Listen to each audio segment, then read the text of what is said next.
He grew up in a Brooklyn housing project, watching his father struggle with low-paying jobs and zero job security. Decades later, he would build a global coffee empire with over 30,000 stores and change the way the world drinks coffee. This is the true story of Howard Schultz and the journey that shaped one of the most iconic CEOs of our time. Keep watching, because this isn't just a business story. It's a powerful lesson in grit, vision, and rising beyond your circumstances. Howard Schultz didn't start with money, connections, or even a clear path. What he did have was a deep desire to break free from the cycle of poverty and the persistence to build something that mattered. His story takes us from the streets of New York to the boardrooms of Seattle, through setbacks, sacrifices, and the bold decisions that would define an era. Howard Schultz was born on July 19, 1953, in the Brooklyn neighborhood of Canarsie. He grew up in Bayview Houses, a public housing project for low-income families. His father, Fred Schultz, worked a series of blue-collar jobs: truck driver, factory worker, delivery man. Jobs that offered little stability, no benefits, and no dignity. When Howard was just 7, his father broke his ankle on the job. He had no health insurance, no workers' comp, no union to protect him. The family fell deeper into financial strain. But more than the money, it was the helplessness in his father's eyes that left a mark on young Howard. He would later say, "That image of my father, beaten down, hurt, and angry, is burned into me. I never wanted to be in that position, and I never wanted to see other people suffer like that." That experience would become a defining force in his life, not just in business, but in the kind of leader he chose to be. Sports became Howard's first escape. He was good at football and basketball. In fact, his athletic ability earned him a football scholarship to Northern Michigan University, the first in his family to go to college. He studied communications, but college wasn't glamorous. He worked as a bartender and even sold blood to afford textbooks. When he graduated in 1975, he didn't walk into a dream job. He started out as a Xerox salesman, going door to door, learning how to talk to people and how to hear no without flinching.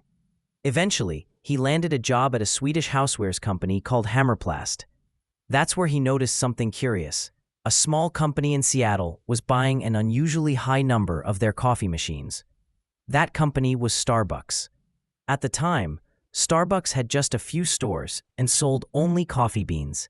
No drinks, no baristas, no cafe experience. But something about it intrigued Schultz.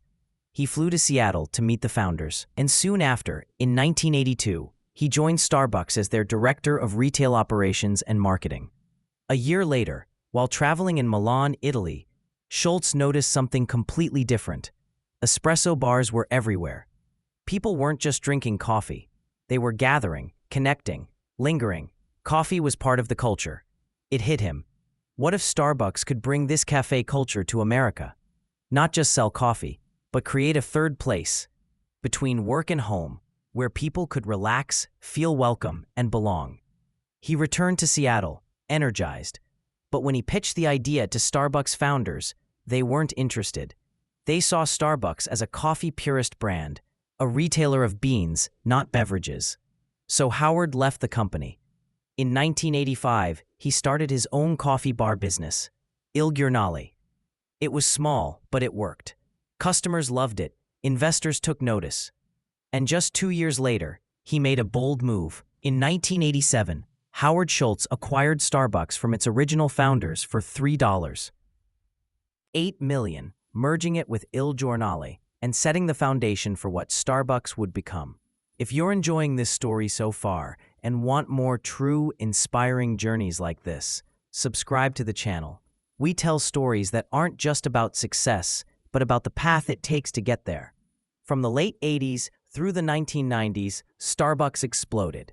Schultz led with a vision that was part business strategy, part social mission. He gave full health benefits even to part-time employees. He introduced stock options for baristas. He called employees partners because to him, they weren't just workers, they were the heartbeat of the company. In a time when most corporations were squeezing labor costs, Schultz was going the other way, investing in his people. He believed that doing right by employees wasn't just good ethics, it was good business. the strategy worked. By the early 2000s, Starbucks had thousands of stores, not just in the US, but globally. It became a cultural icon. The green mermaid logo was instantly recognizable, and for many, the brand became part of their daily ritual. But success didn't come without setbacks. In 2000, Schultz stepped down as CEO. The company kept growing, but something was off. By 2007, Starbucks was losing its edge. Stores felt generic. Quality had slipped. The brand was becoming too corporate, too mechanical. In 2008, in the middle of a global financial crisis, Howard Schultz returned as CEO. He made tough calls, closed hundreds of underperforming stores, laid off staff, retrained baristas across the country, refocused on quality and the original mission. Most importantly, he restored soul to the business. He didn't blame the economy, he took responsibility. He recentered the company on people, product, and purpose. And slowly, Starbucks turned around, stronger, leaner, and more grounded in its roots. Over time, Schultz became more than just a coffee CEO. He spoke out on social issues: healthcare, gun control, race, education, veterans. He didn't always say what was popular, but he spoke with conviction. In 2017, he stepped down again as CEO, this time for good. But by then, Starbucks had over 30,000 stores in more than 80 countries. Howard Schultz had transformed a small Seattle coffee bean seller into one of the most respected brands in the world, built on empathy, experience, and excellence. Here are some powerful lessons we can take from his journey. 1. Where you start doesn't define where you can go. Howard grew up in public housing, but he didn't let that shape his ceiling, only his foundation. 2. Pain can be fuel if you let it be. The memory of his father's struggle drove him to build a company that treated workers better. 3.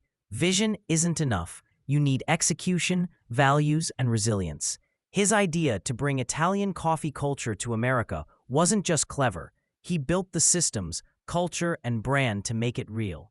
4. Success means nothing if you lose your soul. When Starbucks drifted, he didn't double down on profits. He returned to purpose. That's what saved the company. 5. Lead with heart, not just numbers. From offering healthcare to part-time employees to calling staff partners, Schultz showed that leadership is personal.